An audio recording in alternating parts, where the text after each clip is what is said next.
Faly miarahaba ny malagasy rehetra manerana ny nosy ny tenako amin'izao vanim-potoana manan-danja mipetraka amin'ny tantara dia tsy inona izany fa ny tolona masina izay nataon'ny vahoaka malagasy tsy mbola nisy teo amin'ny tantaram-pirenena ny zavatra toy izao ka dia miarahaba maneho ny hafaliana amintsika vahoaka malagasy tsy vaky volo ny tenako. Ny 21 oktobra 2024 dia hiraikitra andro manan-tantara amin'ny malagasy. Tsisy nanampo an'izao événement izao isika malagasy rehetra izay miaina eto ambonin'ny tany na ny ao Madagasikara na ny ivelan'ny ranomasina tsy nisy nanampo izay no mahatolona masina tolom-panafahana any Madagasikara ka aokare tolona madio mangatsakatsaka nandatsahan-dra naverezana ain'olona maro naratrana olona maro aokare hijanona ho tolona madio ary tolom-panafahana hijanona mandrakizay ho an'ny taranaka faramadimby. Io no tolona andehanantsika any amin'ny fahaleovantena tena izy. Tamin'io 21 oktobra io no nahafahan'ny tolon'ny mpiray tanindrazana niditra ny place du 13 mai izay toerana manan-daza amin'ny ataontsika hoe tolom-bahoaka izay naharavan'ny fitondrana maro nifanesy tao Madagasikara hatramin'izay ka hatramin'izao.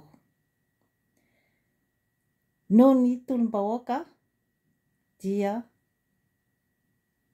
lasa nitsoaka ny filohantsika Andry Nirina Rajoelina sy ny firongony izay namono olona maro tao amin'io tany masina io. Tany masina izany Madagasikara izany tsy azo anaovana zavatra tsy mety. Nangalatra arenam-pirenena, nanao ny karazana fitapitaka tamin'ny endriny maro samihafa, nampahantra ny vahoaka, nahatonga ny vahoaka tao anatin'ny fahatrana mangitsokitsoka tanteraka. Tsy nofinofy ny zavatra rehetra, ny faniriana izay nokasaintsika malagasy fa tanteraka izy ankehitriny. Tsy tokony holotoina hoy aho fa tolona madio mangatsakatsaka iny satria dia ireo tanora ny génération Z no tena nahatotosa azy ary notarian'ny izy telo mianadahy izany zavatra izany dia i Baba Clémence sy Lily izay nanomboka namakivaky ny tanàna niaraka tamin'ny bidon jaune sy ny jiro labozia. Erim-po-goavana izany satria dia izy telo mianadahy ihany no sahy namaky sehatra tamin'io fotoana io ary dia misaborona sa izany izy a nanome ny ainy satria sarotra dia sarotra izany manohitohitra sy nilazany marina tamin'ny fitondrandradriamatoa Andry Rajoelina izany satria dia ny fonja no miandry izay masahy teny na ny fahafatesana na ny karazana intimidation amin'ny endriny maro samihafa. Mbola mamerina ny fiarabana atsika malagasy tsy vaky volo manerana ny nosy ny tenako. Tsy tokony holotoina hoy aho ny tolona masina madio makatsakatsaka satria dia efa manomboka izany ny karazana ady seza nga hoy aho ao ambadimbadika ao. Efa manomboka ny karazana manipulation amin'ny endriny maro samihafa azahoana ny fahefana. Efa manomboka ny fifanomezan-tsiny fa iray ihany no mieritreritra fa izy irery no nahavita an'io tontolon'io. Ny tenako dia zatra mijery mahitsy ary miezaka mijery mahitsy. Marina fa ny fatapoko fatam-pirenena aloha hatramin'izao dia izy telo mianadahy no say tena hoe namaky-patsilana izany na tonga ny tolona ho toy izao dia i Baba Clémence sy Lily. Fatapoko fatam-pirenena izay ary mirakitra ao anatin'ny tantara. Nanaraka ny Gen Z, fatapoko fatam-pirenena izay ary namoy ny ainy mihitsy ny sasasasany tamin'ireo Gen Z ary tsy natao maty nanoloana ny tifitra variraraka amin'ny bala réel sy ny bomba lacrymogène sy ny fikasia-tanana tsy nampiemotra an'ireo jeune ireo izany zavatra rehetra izany.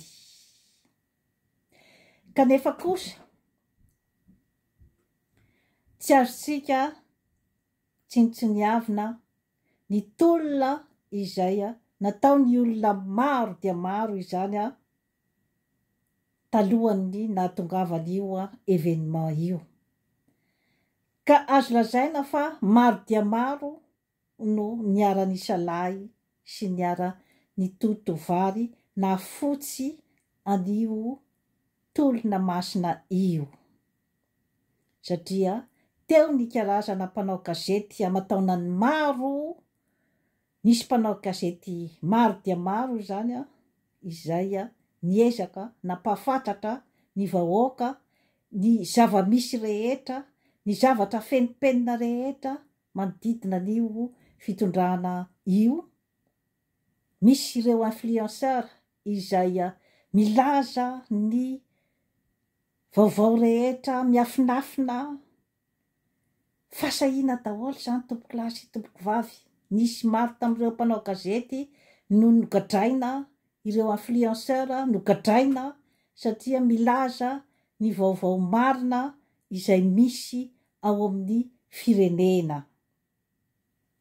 Izany hoe ireo karazan'olona rehetra ireo izany dia nanao sorona ny ainy ihany koa sy ny reputationy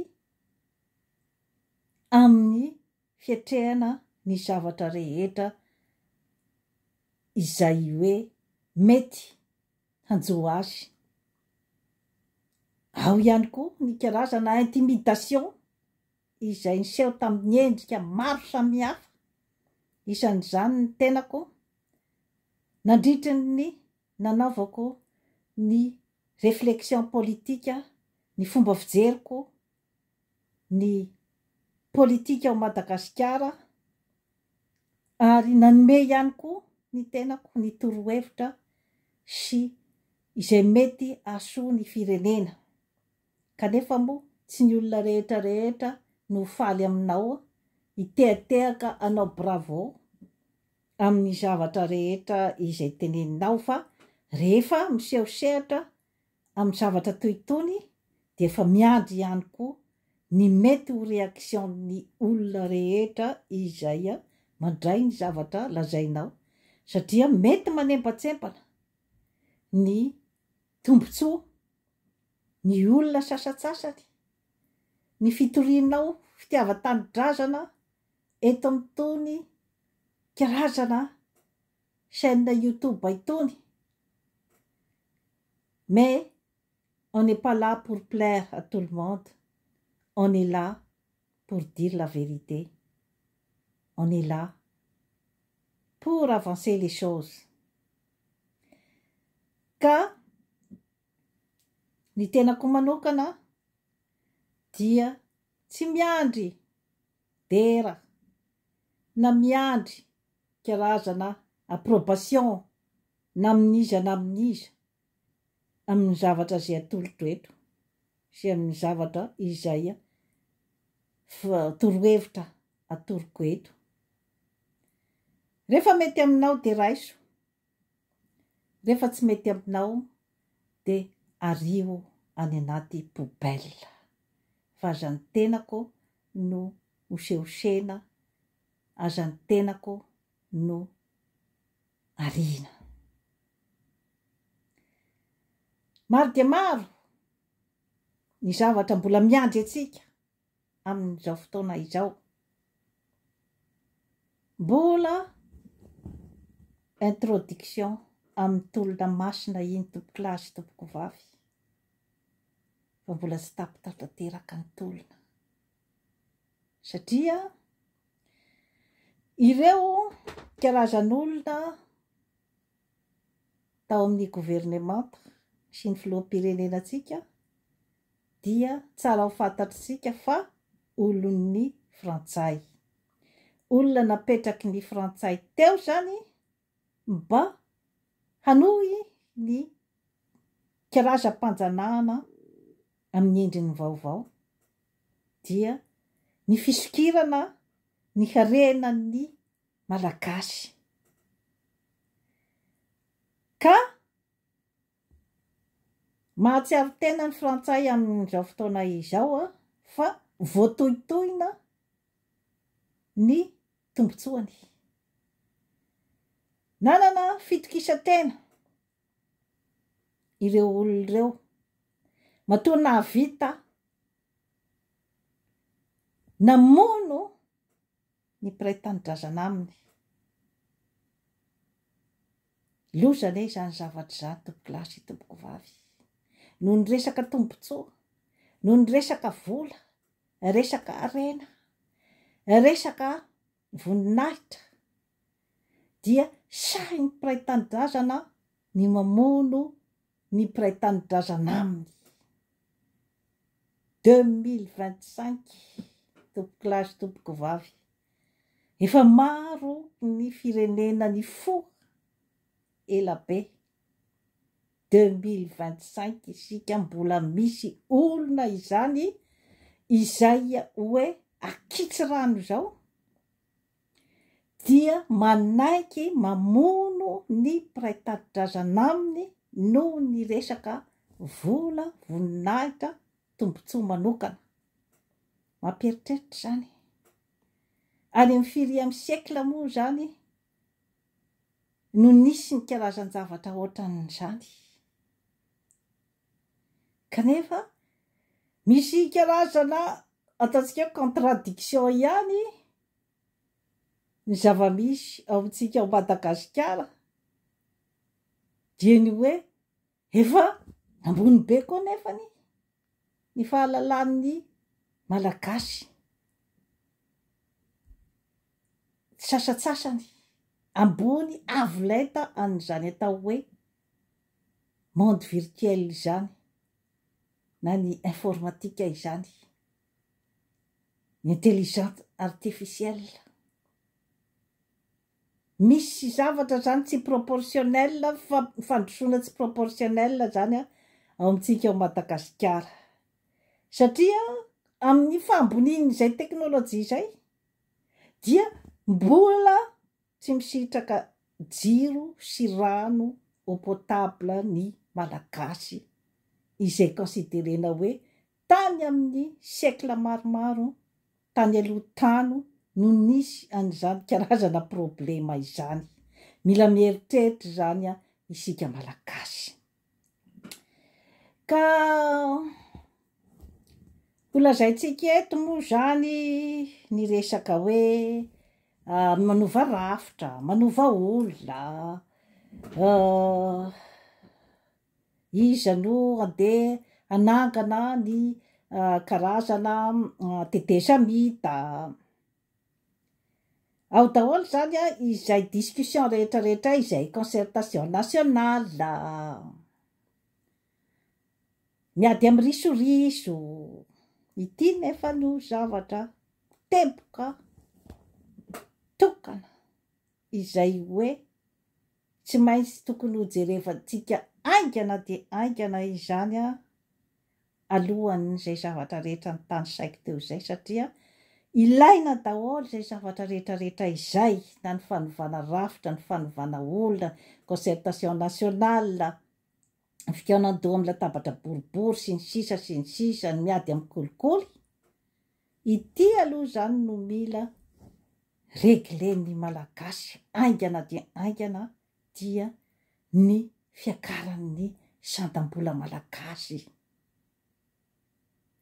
Io resaka midi io zany no tokony ho reglena haingana dia haingana mba ampiakarana ny sandam-bola malagasy, ampiakarana ny farim-piainan'ny malagasy. Fa na hiteny inona eto isika rehefa mbola tsy mahampy ny malagasy iray, tsy ampy ivelomany ny karamany sy ny vola raisiny, dia ho sasatra eto isika hanovan'izay zavatra rehetra izay lazaiko teo izay. Ho sasatra isika ny hifandimby amin'ny resaka krizy. Ho sasatra isika ny hanongana ny filoham-pirenena izay rehetra ho tonga eo. Fa rehefa tsy afaka misitraka ny zo fototra maha olombelona ny olona ao amin'ny population iray, dia tsy hisy zavatra hiravina eo hatramin'ny fandriam-pahalemana. Satria efa tetiky ny mpanjanaka ny hoe rehefa pahatrainy zany ny vahoaka ao amin'ny tany iray, dia mazava ho azy fa tsy maintsy irongatra ny olona raha vao rambirambesana vola hatrany amin'ny filoham-pirenena, mpitondra fanjakana ambony, ka hatraty amin'ny vahoaka tsy matady arina. Ka ifampiampangeto isika mianakavy, iza no nandray vola, iza no nanao risoriso, iza no nanao ny tsy mety. Eny mila jerevana daholy izay nanao ny tsy mety rehetra, namono olona, nangalatra, nanao ny tsy mety teo amin'ny fiarahamonina, mba tsy hiverimberenan'izay zavatra izay intsony. Satria rehefa tsy misy ny fanasaziana, dia rehefa tonga koa ny tropy manaraka, dia hanao ny zavatra nataony teo aloha ihany koa. Fa satria afaka mangalatra ane zany dia avy eo mandeha mandositra dia tsisy bety, dia izay koa no mbola averin'ny izay rehetra manaraka eo. Dia izay foana ve zany no ho sikla hisy ao Madagasikara. Averimberiko eto foana fa aty madio iny, aty masina iny. Andriamanitra no naniraka an'ireo vahoaka nanatotosa aniny satria tsy azony saina nieritreretina ny zavatra nisy tao Madagasikara dia ny fidiran'ny tafika atsehatra nanampy ny vahoaka. Efa fandresena miezinezina fahatongavan-tsaina izay hoe avy amin'ny herin'Andriamanitra sy ny herin'ny fanahy masina no hahafahantsika manana an'ireo tafika izay nanampy ny vahoaka. Izany hoe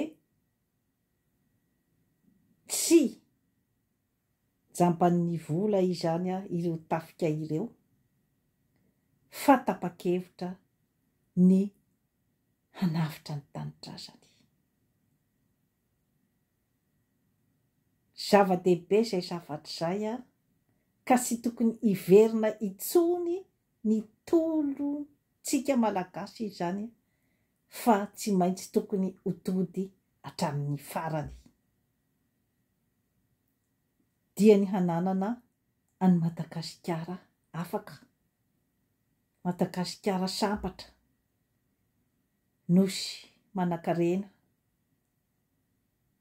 mba hisitraka daholo ny harena misy ao amin'ny tanitsika, na ny avy any avaratra, na ny avy any atsimo, na ny avy any andrefana, na ny avy any atsinanana, na ny ao voatany, dia samy hisitraka ny harena sesehena misy ao Madagasikara izay mitentina amina miliara de dolara ny harena misy ao Madagasikara izay notantanan'olombitsy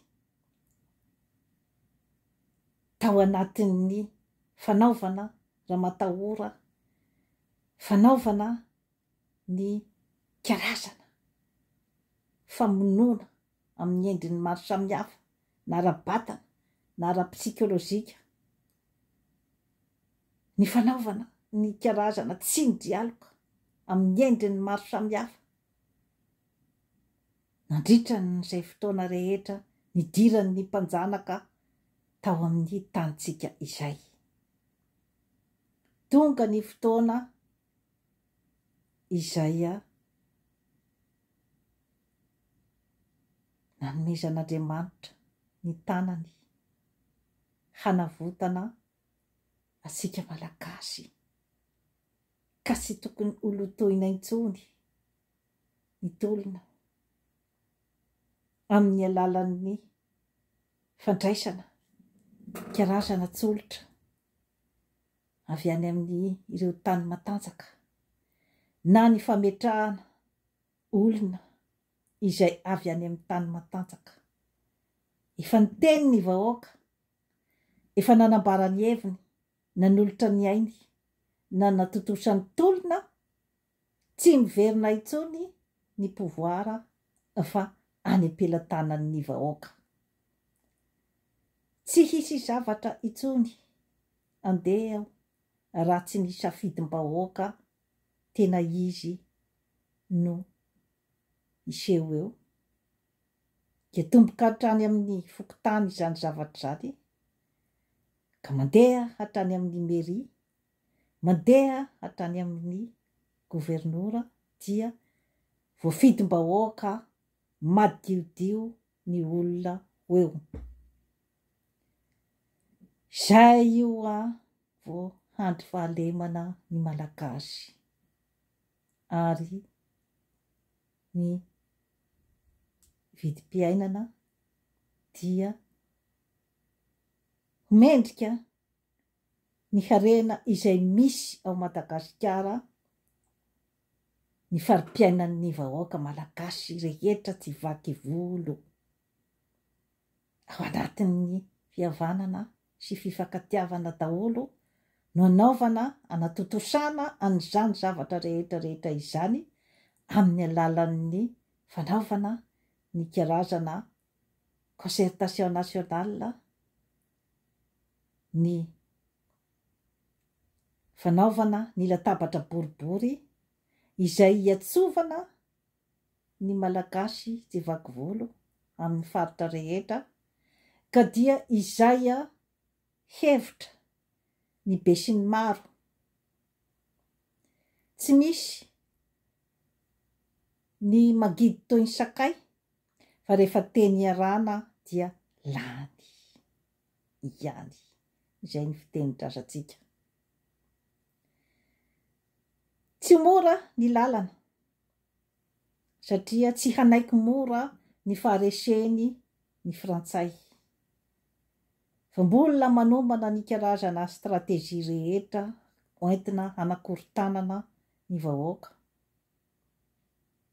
Efa nanao ny stratégie izy tamin'ny alalan'ny fampiasana ny olony izay hoe mampalahelo ny Afrika sy Madagasikara fa dia ny mpiray tanindrazana aminy ihany nge no asainy mamono ny mpiray tanindrazana aminy efa siècle maromaro izay ary ny atomboka tamin'ny resaka fandefasana ny andevo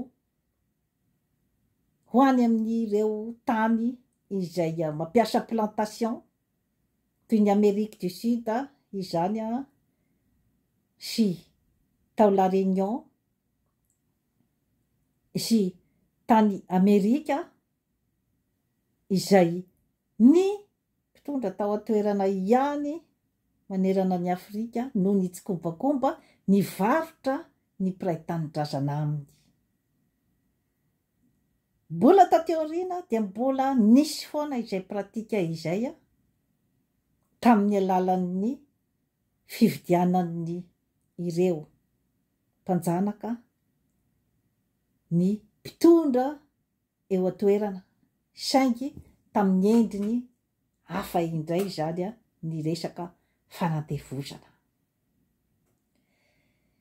Ampieritetaka atsika malagasy no itenenako an'izany zavatra rehetra izany ny hoe mila ampidirina ao anatin'ny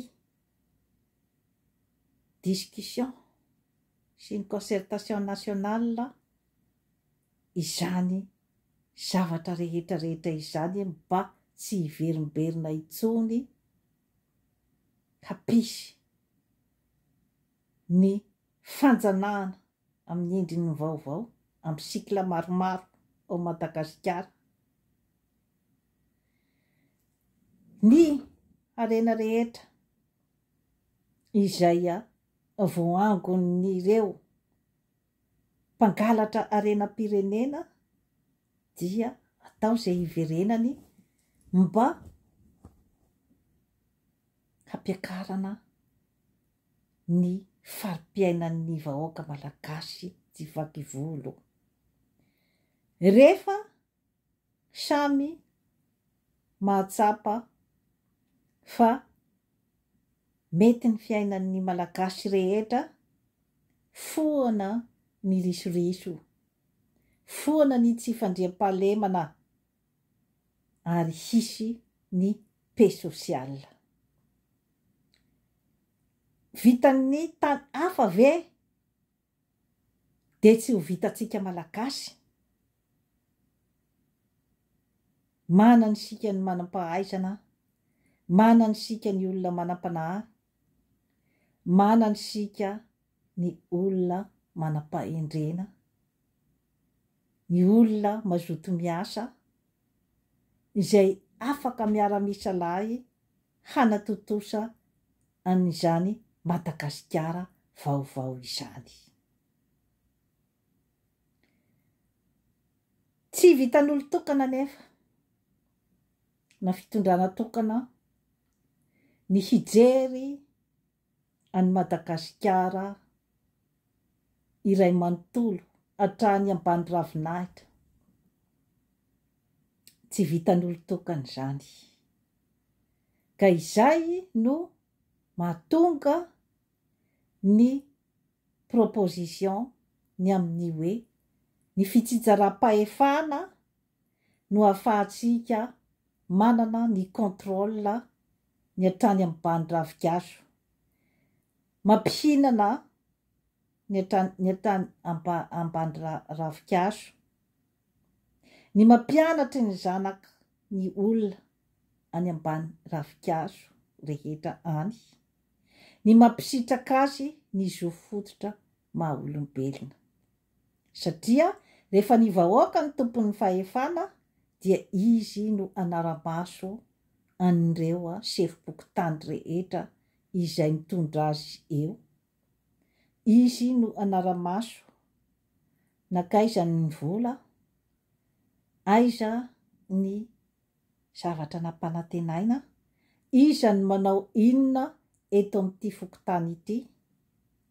De hiadam-pinaritra ny malagasy rehefa misy izay karazana contrôle avy any amin'ny fotony izay. Misy ny proposition amin'ny état fédéré, ny faritra mizakatena, ireo no hery goavana ahafahantsika miatrika an'izany atao hoe mpanjanaka. Ahafahantsika miatrika ny atao hoe olona tanjaka avy etỳ amin'ny Occident. Rehefa samy matanjaka ny faritra, rehefa samy masaka ara-potikevitra fa mila mampandroso any Madagasikara, mila mampandroso ny taniny ny faritra tsirairay avy ao anatin'ny fihavanana tanteraka amin'ny faritra manerana ny nosy, dia ho sarotra ho an'ny mpanjanaka ny mbola hanao ny metodiny amin'ny fangalarana an'ireo harena sesehena misy ao Madagasikara.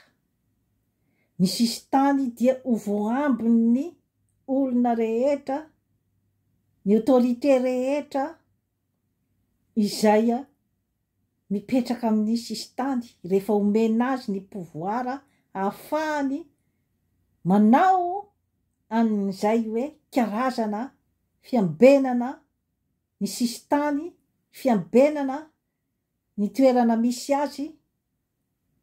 Rehefa zarazaraina ny asa, misy ny fitenenana hoe intanjaray mora zaka, dia tsy andriamatoa filoha ny repoblika intsony no andeha hivaky loha amin'ny dahalo any Kodahodany, fa ny vahoaka tonga saina no hampilamina ny tanàna rehefa mandray ny karama ara-dalàna, ny miaramila sy ny zandary, dia sy hanao risoriso intsony izy hanao tsara ny asany rehefa matotra ara-potikevitra amin'ny fananany any Madagasikara.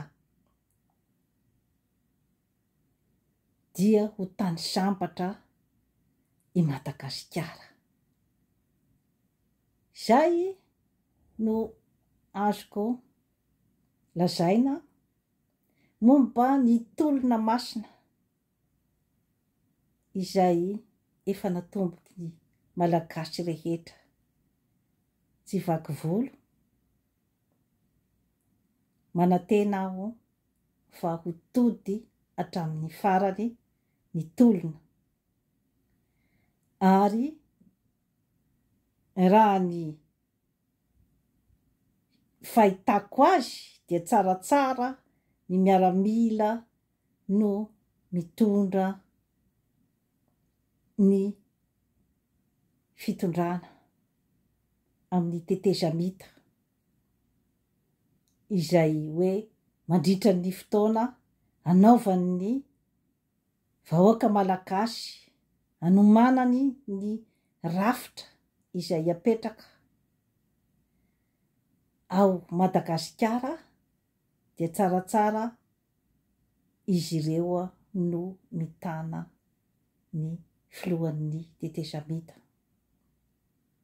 satria izy no afaka miasa ireny ataontsika hoe sécurité, izy no manana ny karazana autorité ary mba tokony anana koa isika zany ireo olona ohatrandry Ibrahim Traoré izay tia tanindrazana ary tena misongadina ny zava-bitany nandritran'izay nitondrany any Burkina Faso izay. Manantena aho fa hipoitra ny Moïse. Dia toy izay sy toy izay no azona tolotra anao anio. Manaova abonnement amin'ny Jeanne Forêt Santé aty Canada fa hanatsara ny fiainanao. Veloma tompoko.